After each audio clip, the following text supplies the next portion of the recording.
साथियों, स्वागत है आपका घर की क्लासेस पर। और आज हम पढ़ेंगे भारतीय संविधान की विशेषताएं। और भारतीय संविधान की विशेषताएं पढ़ने से पहले हमने जो भारतीय संविधान सभा है उसके बारे में जो जितने भी महत्वपूर्ण चीज़ें थी वो सारी हमने पीछे दो वीडियो नोट के माध्यम से हम पढ़ चुके हैं। और अगर किसी ने वो वीडियो नहीं देखा है तो ज़रूर देख लेना, क्योंकि उससे बाहर है वो कोई भी क्वेश्चन है वो नहीं जाएगा। तो चलो शुरुआत करते हैं आज की वीडियो की। तो आज की जो पहली जो विशेषता है भारतीय संविधान की वो है निर्मित, लिखित और सर्वाधिक व्यापक संविधान। और इसके अंदर है जो भारत का जो संविधान है, विश्व के जितने भी संविधान है सभी संविधानों में जो सबसे बड़ा संविधान है वो भारत का ही माना जाता है। क्योंकि जो अमेरिका का संविधान है उसमें मात्र 7 अनुच्छेद है। इसी तरह से जो ऑस्ट्रेलिया का संविधान है उसमें लगभग 128 आर्टिकल है वो है। तो जितने भी जो संविधान है वो लगभग भारत के संविधान से तो सभी छोटे ही हैं, लेकिन भारत का संविधान है उनकी तुलना में बहुत ज़्यादा बड़ा है और व्यापक है। इसके पीछे कुछ कारण भी है, क्योंकि केंद्र और जो राज्य है दोनों के लिए एक ही संविधान है। दोनों की जो शक्तियां हैं वो लिखित रूप में एक ही संविधान के अंदर वर्णित है। इसके अलावा जो अनुसूचित जाति, जनजाति और जो अल्पसंख्यक है उनके लिए बहुत सारे उपबंध है वो अलग से किए गए हैं। जो भाग 16 के अंतर्गत भाग 18 में भी जो आपातकालीन उपबंध वगैरह की जो व्यवस्था की है वो भी इसी संविधान को व्यापक बनाते हैं। और इसी तरह से जो एक आइवर जेनिक्स जो प्रमुख राजनीतिज्ञ है और उन्होंने जब भारतीय संविधान का अध्ययन किया तो उनका भी यही कथन है कि भारतीय संविधान विश्व का सबसे व्यापक संविधान है। और ये प्रश्न पूछा भी जा सकता है कि भारतीय संविधान को विश्व का सबसे ज़्यादा व्यापक संविधान है वो किसने कहा, तो आइवर जेनिक्स ने। इसके अलावा जो अगली विशेषता है वो लोकप्रिय प्रभुसत्ता पर आधारित संविधान। लोक इसका जो तात्पर्य है वो यही है कि जो संविधान है वो जनता के द्वारा बनाया गया है। और संविधान के द्वारा जो अंतिम शक्ति है वो जनता को ही दी गई है। और प्रभुसत्ता का वास जनता में है, क्योंकि भारत है वो गणतंत्र है। तो ये भी इसकी एक प्रमुख विशेषताएं हैं। और इसके अलावा अगली जो विशेषताएं हैं वो है संस्थात्मक शासन प्रणाली।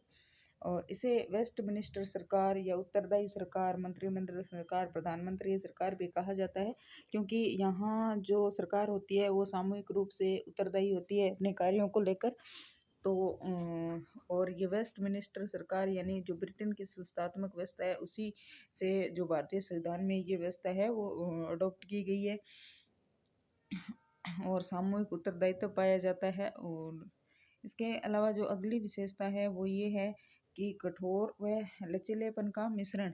तो जो भारतीय संविधान है उसके अंदर जो संशोधन की प्रक्रिया है वो कुछ उपबंध वैसे हैं 368 के अंतर्गत, जिनके अंदर जो संशोधन करने के लिए जो बहुमत विशेष बहुमत के साथ साथ राज्यों का जो बहुमत होता है या आधे राज्यों का समर्थन है वो भी जरूरी होता है। और कुछ उपबंध ऐसे हैं जो लचीलेपन लिए यानी कि साधारण बहुमत से ही संशोधित कर सकते हैं।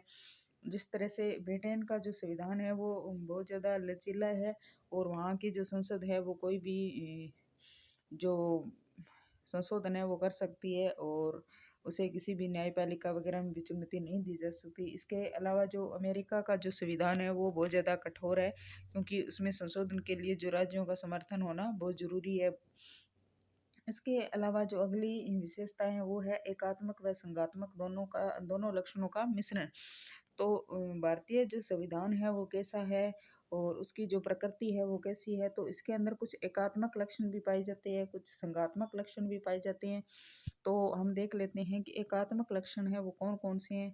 एक संविधान यानी कि राज्य और जो केंद्र है उनका एक ही संविधान है, लेकिन जो संघात्मक जो शासन व्यवस्था वाले देश है वहाँ राज्यों का अलग संविधान होता है और केंद्र का अपना अलग संविधान होता है। एकल नागरिकता, तो जो संघात्मक व्यवस्था होती है वहाँ राज्यों की अपनी नागरिकता होती है, लेकिन भारत के अंदर तो एक ही नागरिकता है, भारतीय। इसके अलावा एकल पालिका जो न्यायपालिका का जो स्वरूप है वो भी एकीकृत ही है, क्योंकि जो सर्वोच्च जो सुप्रीम कोर्ट है वो सभी के लिए एक ही है पूरे देश के लिए।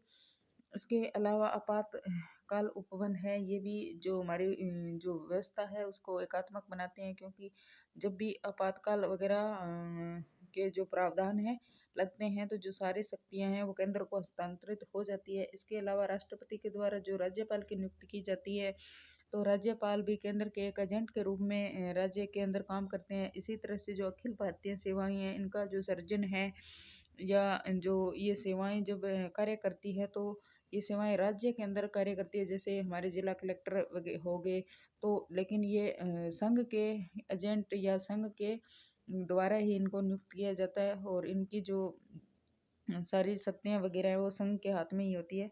तो ये भी एक व्यवस्था को एकात्मकता की ओर ले जाते हैं। इसके अलावा शक्तियों का विभाजन है वो केंद्र के पक्ष में ज़्यादा किया गया है। जिस तरह से समवर्ती सूची पे भी दोनों को अधिकार दिए गए हैं, लेकिन अगर कोई भी विवाद होता है तो अंतिम जो कानून है वो केंद्र का ही माना जाता है। इसके अलावा जो संविधान संशोधन की शक्ति है वो भी राज्यों को नहीं है, बल्कि केंद्र को ही है, क्योंकि कोई भी राज्य अगर संविधान में संशोधन करना चाहे तो उसके लिए पहल नहीं कर सकता।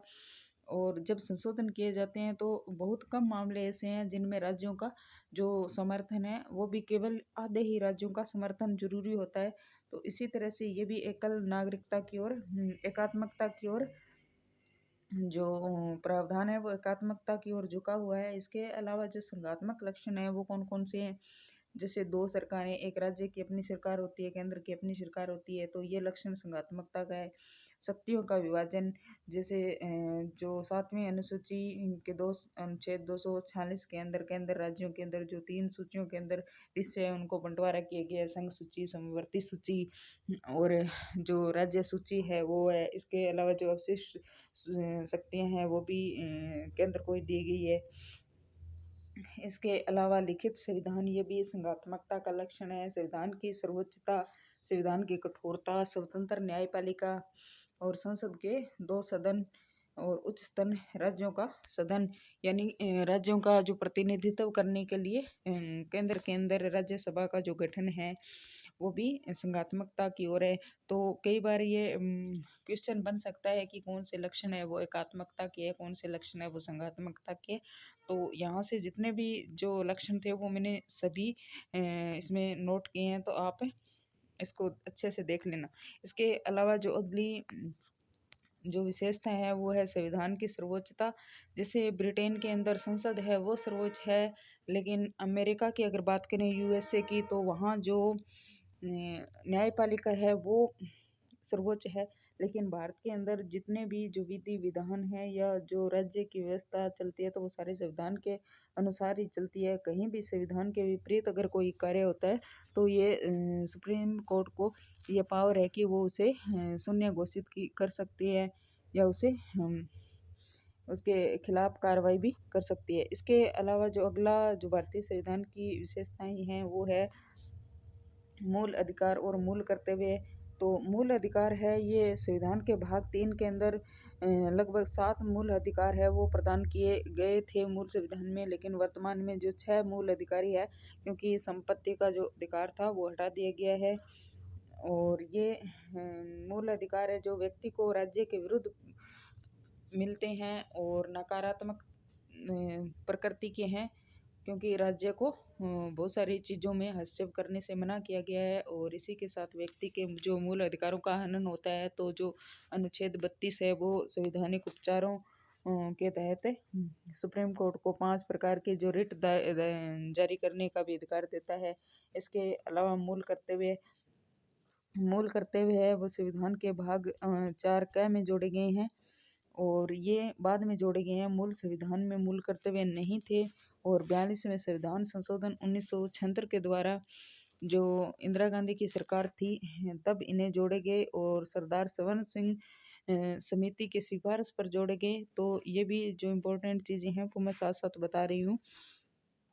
और जब मूल जोड़े गए थे उस समय केवल 10 ही मूल कर्तव्य जोड़े गए थे, लेकिन वर्तमान में जो मूल कर्तव्य है वो 11 है और 11वां जो मूल कर्तव्य है वो 86वें संविधान संशोधन 2002 के द्वारा जोड़ा गया, जो कि माता पिता का ये कर्तव्य है कि वो अपने जो 6 से 14 वर्ष के बालक है उनकी जो शिक्षा का अधिकार है, जो शिक्षा प्राप्त करने का जो कर्तव्य है वो इसमें जोड़ा गया है। इसके अलावा जो अगला जो महत्वपूर्ण विशेषता है संविधान की वो है नीति निर्देशक तत्व। और भारतीय संविधान के अंदर राज्यों को कुछ निर्देश दिए गए हैं कि राज्य अपने नीति निर्माण में इन इन चीज़ों का जो ध्यान है वो रखेंगे, इन चीज़ों का ध्यान रखेंगे। तो ये नीति निर्देशक तत्व है वो राज्य को एक कल्याणकारी राज्य, आर्थिक व सामाजिक लोकतंत्र की स्थापना करते हैं।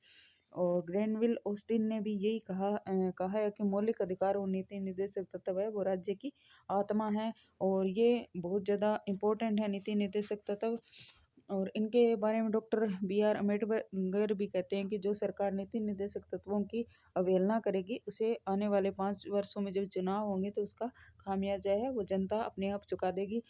और इसी तरह से जो नीति निर्देशक तत्व है वो अवाद योग्य है। इनका अगर उल्लंघन होता है तो न्यायपालिका की हम शरण नहीं ले सकते, क्योंकि इनके खिलाफ है वो वाद दायर है वो नहीं कर सकते। इसलिए इनकी जो प्रकृति है वो सकारात्मक है और मूल अधिकार की प्रकृति है वो नकारात्मक है।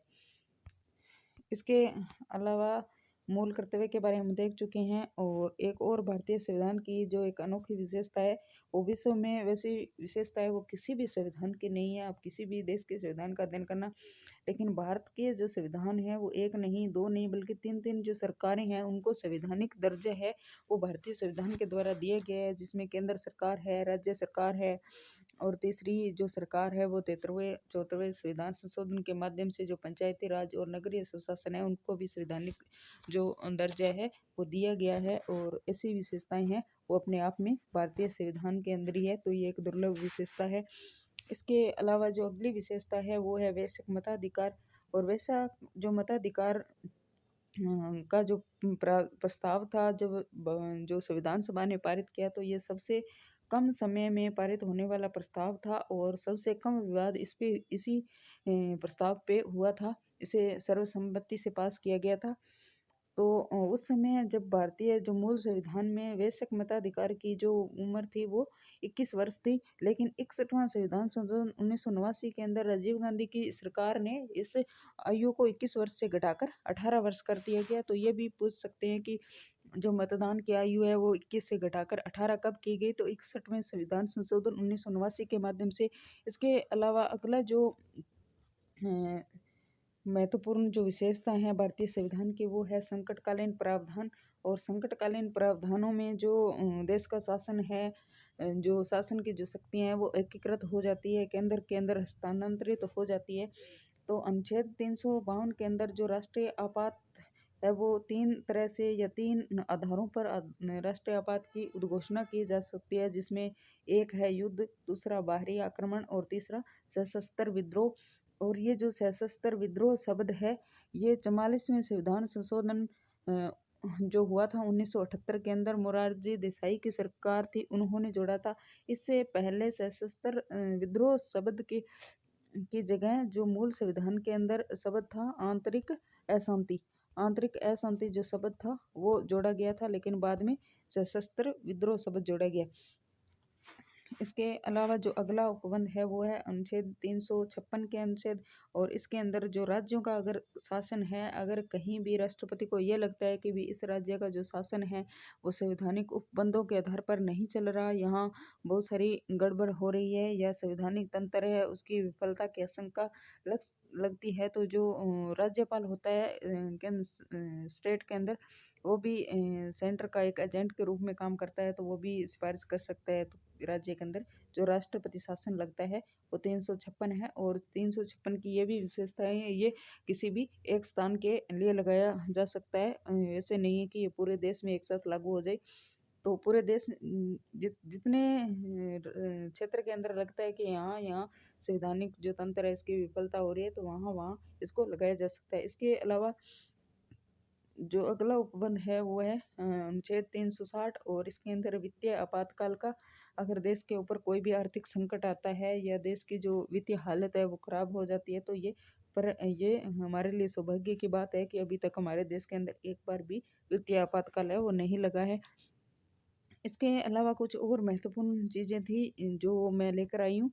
तो जो भारतीय संघ है उसे राज्यों का संघ कहा जाता है। जो अनुच्छेद 1 है संविधान का उसमें यही लिखा हुआ है कि जो भारत है वो राज्यों का संघ है। भारत है वो क्या है, राज्यों का संघ है, यानी यूनियन ऑफ स्टेट है। और जो संघात्मक व्यवस्था होती है वहाँ फेडरेशन ऑफ स्टेट लिखा जाता है, लेकिन भारत के लिए फेडरेशन शब्द है वो यूज नहीं किया गया है, बल्कि जो यूनियन शब्द है। तो इसके अंदर अंतर यही होता है कि जहाँ यूनियन लिखा होता है वहाँ जो राज्य होते हैं वो अलग नहीं हो सकते, देश से अलग नहीं हो सकते, लेकिन जहाँ फेडरेशन ऑफ स्टेट होता है तो इसका मतलब है कि सभी राज्यों ने एक समझौता करके एक संघ बनाया है, और चाहे तो उसमें कोई भी राज्य है वो अलग हो सकता है। इसके अलावा भारतीय संविधान या भारतीय जो शासन व्यवस्था है उससे संबंधित कुछ महत्वपूर्ण जो राजनीतिक चिंतक है उनके कुछ महत्वपूर्ण कथन हैं वो भी देख लेते हैं। तो जो केसी वीर है उन्होंने भारतीय संघ को एक अर्ध संघ कहा है।